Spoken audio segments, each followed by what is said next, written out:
Welcome everyone, I am the Depressed Dior and this is Arkham Horror the card game.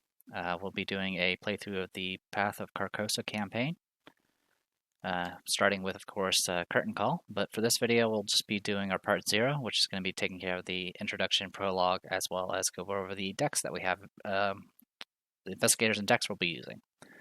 So, with each scenario that each campaign that we finish up, I always kind of alternate which side, which one will be the lead investigator as far as whether it's going to be the Clover or the Thug. So in this playthrough, we'll have Minty Fan being our lead investigator. So let's talk about Minty Fan.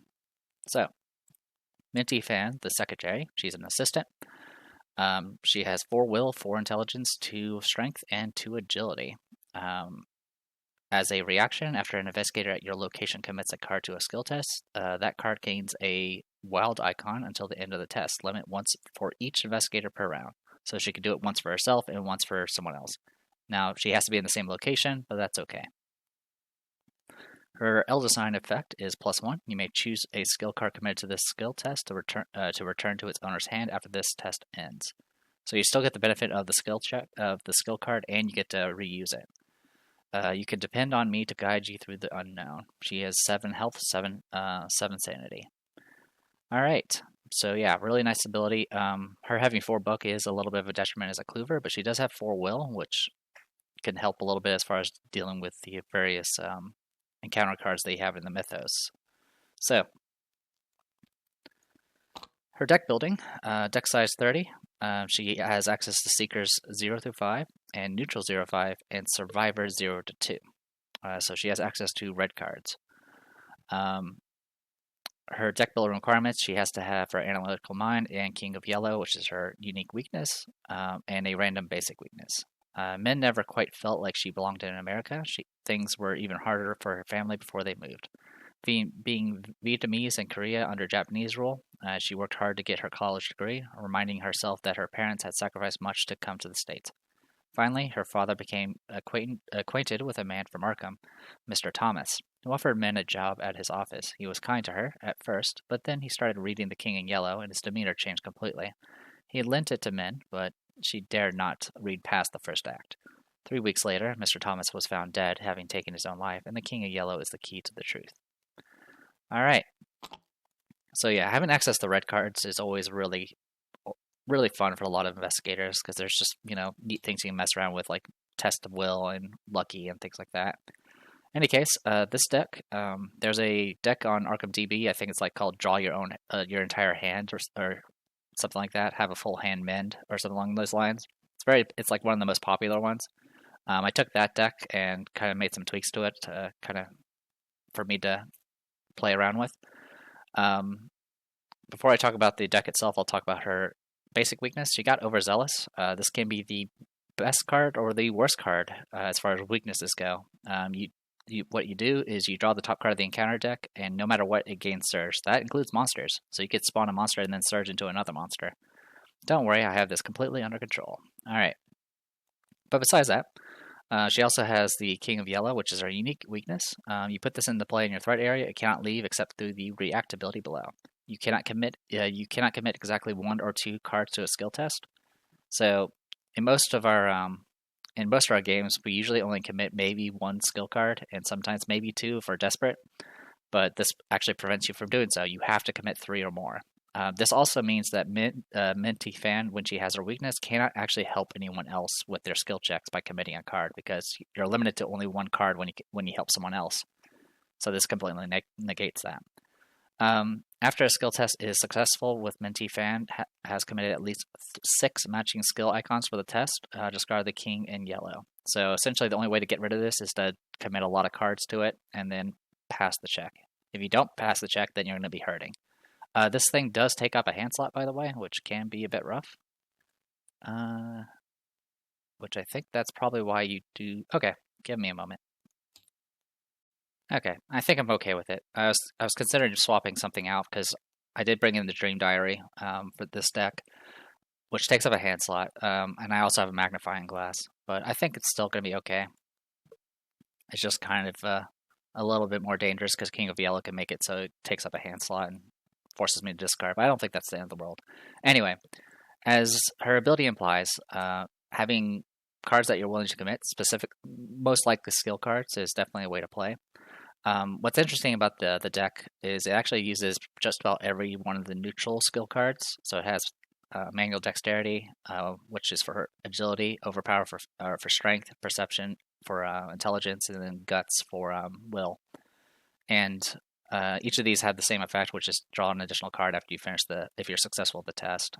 So the idea is you cycle through your deck very rapidly and get the cards you need essentially at all times. The big thing is going to be trying to get these strange solutions upgraded. The strange solutions make it so you can the way the deck was the upgrade path was explained is you go for the attack one, and then you can use all your fancy attack skill cards to help out with that. So it does cost like 4 experience per strange solution to do that upgrade. So you need 8 experience to get this this attackman off the ground. But it does mean she can then be able to flex quite a bit. Beyond that, the rest is just trying to get more card draw in the future. And then also, I'll probably be playing around with certain cards that will benefit me cycling through my deck very rapidly. But yeah, for the most part, majority of the deck is just skill cards. I do have Eurekas, deductions, of course. I do have Rise to the Occasion, which is one we haven't messed with before, but essentially gives you 3 wilds on a test as long as the difficulty of that test was too higher than your base skill value. So, for example, if you go up against a monster that has 4 fight, and Minty Fan, of course, only has 2 fight, she can commit this, and essentially she becomes 5 fight and 6 fight with her ability. Then now she's actually able to kind of go toe to toe with that enemy. Her unique card, by the way, is a asset that has no slot. It allows you to commit one skill card, or it allows you to commit a card to a skill test performed by an investigator at another location, so you no longer actually have to stay with that person. And after you commit exactly one card to the skill test, you can exhaust this to draw a card. And this is any situation. Anytime you discard a card, you commit a skill card, you could just use this to cycle through your deck faster. It also acts as a unexpected courage if you're really desperate for those, but I don't think Minty needs them. But yeah, analytical mind does allow for a type of archetype for men known as hacker men, where she can try to just hold up somewhere and just help people out from a distance. The only danger with that, of course, is if you ever draw King of the Yellow, then you are not hacking anything anytime soon. Besides that, yeah, I have the Dream Diary. The intention with this one is to upgrade it for the one with having 8 or more cards in your hand. I do have, for allies, I am using Laboratory Assistants, which will be, of course, they provide soak, but they increase your hand size by 2. So if you happen to get both of them out, that'll get you up to 12. By yourself, you can get up to 10. Also, when you play her, she also makes you draw cards as well. So very useful overall. Besides that, that's kind of the gist of it. We have a few shortcuts, and then some more ways to draw cards that will probably get filtered out. We do have a couple of luckies, which we haven't really messed with. It's a fast play card. Whenever you fail a skill test, you can add to the skill value of that test, which can turn it into a pass. My experience with lucky, unfortunately, is usually it's either I'm passing all my tests, or I fail so badly. I fail so badly that I can't pass. It's like I do a test where all I need to do is if I draw like a -2 or whatever, I'll still be able to pass with a lucky, and then I end up drawing the -3 instead. And then I'm like, all right, well, I can't do anything about it. Test of Will is pretty much a ward of protection, but instead of doing spending horror for it, or taking horror for it, you can do a will check, and if you succeed, you can cancel that card's effect. If you fail it, it just goes off anyway. It may eventually get replaced, but for right now, I have them just in case things go bad. All right, sorry, that was a lot of talking about that. Let's go ahead and start talking about Zoe. So Zoe Samaras, I do have down the rabbit hole and a customizable card. I will point out for the weakness, I did draw this one first, which is Ectoplasmic Horror.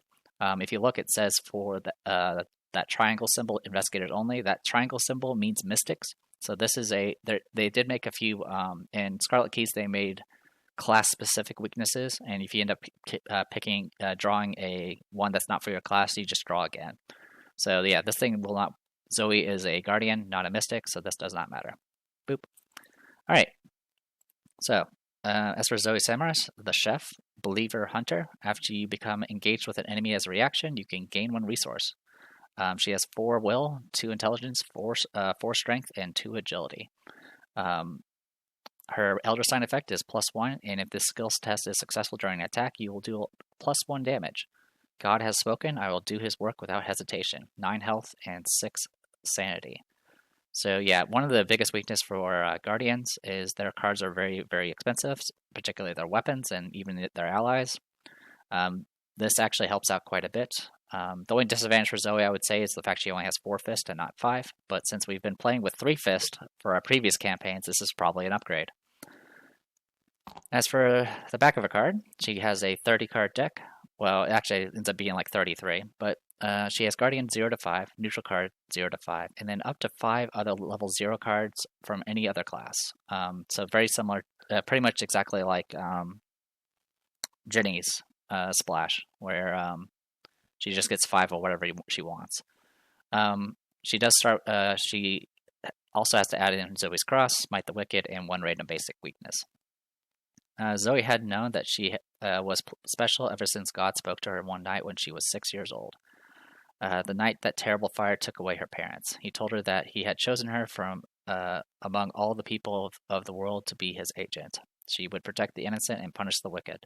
Since then, he comes to her in times of trouble, offering guidance and comfort. Zoe now travels from city to city, taking work as a shift to support herself. When she isn't working, she stalks the night, guided by the Lord's voice. Whenever she finds wickedness, she strikes it down without remorse or hesitation. Yeah, that's not freaky at all. All right. So yeah, as for her deck, this is one I kind of just made myself for the most part. And if you watched my the end of the Dunwich campaign, I did mention I tend to play Zoe quite often, especially through a new campaign if I'm not familiar with it. So I've generally got a good feel about kind of how she works, and I've just been kind of tweaking it little by little ever since. So for the most part, as you notice, I did use one of my 5 cards to get down the rabbit hole. What this does is every time the first 2 cards I upgrade. By upgrade, I mean it has to be like the same name. Like for example, going from Vicious Blow to Vicious Blow level 2, that will be upgrading a card. It'll reduce the cost of the first 2 cards I upgrade by 1 experience. So essentially, I have 2 experience to play with upgrades. The disadvantage of this card is if I ever buy a new card, like a card that's not already a name in the deck, it increases the cost by 1. So the idea here is, of course, focus purely on upgrading cards. And what cards are very good to upgrade are known as customizable cards. We have Runic Axes. What these do by themselves, they have 4 charges. They are a 2-handed melee weapon, cost 4 to play, and they replenish 1 charge at the start of each round. So this is a rechargeable thing, which is pretty neat. When you attack with it, you get +1 strength, and then before the attack, you can decide to spend any number of charges to do a number of effects. Each of these effects you can only do once, but you can either spend a charge to do accuracy, which increases your attack by 2, or you can do power, which increases its damage. And you can also spend 2 charges in 1 attack to do both. And then what you can do is, when you upgrade it is every point of experience that you put into this weapon will it'll fill in one of these boxes. If you fill in all of the boxes, it will give you that effect. So for example, if you were to spend 1 experience and fill in the box for Heirloom, it now costs only 3 to play, and it counts as a relic. And then you can also add some various things that give you unique ways to spend your charges, like being able to rush charge your attacker, possibly get some clues, heal, draw cards, do extra damage. And then towards the bottom, of course, you have the more expensive stuff that can make it so you can do the same inscription 3 times. So you can do, +3 damage, which is pretty amazing. So there's the one that makes it recharge faster. And then, of course, there's another one where for every charge you spend, you can do multiple effects with it, which is pretty amazing. So with down the rabbit hole means I can every scenario we finish, we could just fill in one of these boxes for free. Something to note about customizable cards is anything that you apply to it gets applied to both weapons. As for what level the customizable card is, it's based off the number of experience points that you've put into it divided by 2, I believe. I think it's rounded down. I don't remember if it's rounded down or rounded up. But for example, if you put 2 experience into it, it'll still be level 1. All right. Besides that, obviously we got down the rabbit hole. The other splash cards I have is Stunning Blow, which makes it so if you hit, you will not only do your damage, but you'll also automatically evade the enemy. There's some situations where I may not want an enemy to still be able to attack me back, so Stunning Blow is definitely very useful for that. The other thing I have is a couple of Spectral Razors. These are spells that cost 2 as an event, and you can do a fight with this, and you get to add your willpower to your fight stat for this. So in this case, if she were to use it, it'll be 4 plus 4, which is 8. And it'll do, also before they attack, you can automatically engage the enemy, which can save you an action. And also, this attack will do +1 damage, and if it's non-elite, it'll do +2 damage. So this is a very good engage and kill card that's very helpful.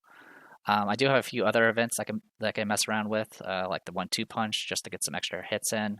I do have Flesh Ward for some tanking. I do have a few other backup weapons, just in case I don't get the Runic Axes, so I have a few Enchanted Blades, which can be upgraded. I have a pair of Wolf Mask, of which you guys are very familiar with. I haven't talked about our unique cards, so let's go ahead and take care of that. First, I'll talk about her weakness. We got your Worst Nightmare. This is multiplayer only. I am playing with 2 characters, so this is classified as multiplayer. It is a monster, 2/3/2, Hunter. Prey is bearer only, so it has the only keyword there, which means that if, for example, this monster goes past like Minty Fan, it won't auto-engage her. And the trick here is this thing, the bearer of your worst nightmare cannot attack, damage, or defeat this. So Zoe can't actually kill this thing. Minty Fan will have to help. Well, pretty much have to do all the work, actually. She can still evade it. Obviously, she only has 2 agility, so she'll have to make up for that. Also, this thing hits for 2 horror, and she only has 6 sanity, so it's actually really dangerous. Her unique weakness is not as bad. This one is discard cards from the top of the encounter deck until an enemy is discarded, attach the Smite the Wicked to that enemy, and spawn it at a location farthest from you. When the game ends, if that enemy is still in play, you'll suffer a mental trauma. Generally, Zoe wants to go and murder things anyway, so now if you draw this in certain situations where the monster's just super far away and the scenario is about to end, this could be very dangerous.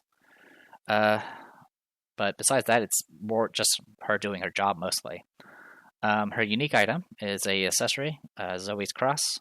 Costs 1 to play, has really nice symbols, 2 fists and a wild. And then when an enemy becomes engaged with you, you can exhaust this and spend a resource to automatically do 1 damage. Since you gain 1 resource from just engaging anyway, this essentially means you can just hit somebody with this and do some extra damage. Besides that, most of her skills are just all about fighting for the most part. I do have some Take Initiatives and Steadfast to kind of help with the mythos. I do have Stand Together, which can allow me to get some resources for both herself and Min. Safeguard will allow her to actually walk with Min if she ever moves around. I was just trying to find things that kind of help with action compression. I do have a backpack and a supply emergency cache in here as well. There is a couple of cards that are not going to be upgrades I do intend on picking up. Besides that, that's kind of the gist of it. So let's go ahead and go through the prologue and all that nonsense. Have you seen the yellow sign? He mentioned the establishment of the dynasty in Carcosa. The lakes which connect Haster, Aldebaran, and the mystery of the Hyades. He spoke of Cassilda and Camilla, and sounded the cloudy depths of Dem and Lake of Holly for the repair of reputations. There's also, in all the rule books, they'll always have a section about all the new things that they're introducing. So this one will be introducing the hidden mechanic, which, don't worry, we'll see that soon enough. To prologue. As always, I am going to be playing this on easy, so you can see the differences here. We're going to start with a bunch of skulls. Instead of having a -3 and -4, we're going to have an additional +1 and a 0. All right. You turn over the folded program in your hand, reading it for what it seems like the 100th time. Miskatonic Playhouse presents The King in Yellow, it reads. A special one-night engagement at Arkham's very own Ward Theatre. An irresistible drama in 2 acts. Production staged and directed by Nigel Ingram. The cast is a small ensemble, with one attributed credit at the end, The Stranger. To have such a highly anticipated play come to Arkham all the way from Paris is a noteworthy event, even if it is just for one night. For weeks leading up to the show, it was the talk of the town. It seemed so unassuming, and yet you have evidence something sinister is at work. It started with the disappearance of one of the stagehands at the theater, a boy of only 17 who missed rehearsal one night and was never seen again. Then, less than 2 weeks before the performance, there was the musician whose corpse was found with a gun in his mouth. Perhaps most chilling was the crazed man the coppers had picked up in Independence Square, who had been ranting and raving about the king's return. He was brought to Arkham Asylum, and you were surprised to discover that he was not alone in his delusions. Finding these events suspicious, you and your companions have delved deeper into the matter. Although no connection can be proven, these weren't the only strange events surrounding the up-and-coming play. Instances of suicide and madness have followed in its wake, and you are determined to discover why. The lights in the auditorium dim, and a spotlight shines on the stage. What unfolds is not quite what you expected. Slow-paced and monotonous, the first act of The King of Yellow is a tedious bore. The setting and characters are compelling, but the meandering and nonsensical story does little to entertain or inform. You begin to wonder whether the dreadful events surrounding the King in Yellow aren't connected after all. Perhaps it was just your overactive imagination. How could such a trivial and unassuming show cause such pandemonium? You are surprised when the first act closes without any rising action or revelation. The lights rise for the intermission, and you consider leaving early and stifling a yawn. Before you are able to decide, however, you find yourself drifting to sleep. If you happen to pick Lola Hayes as an investigator, you'll have a bit more to actually read, and it'll also affect the first scenario. Is it worth doing that for the play as Lola? No. But it does have some of the scenarios and campaigns will have stuff for specific characters. Usually it's just flavor text. Anyway, next will be curtain call. So I'm going to go ahead and call it here. I am the Depressed Dealer. This was Arkham Horror the Card Game, The Path of Carcosa. I'll see you guys next time.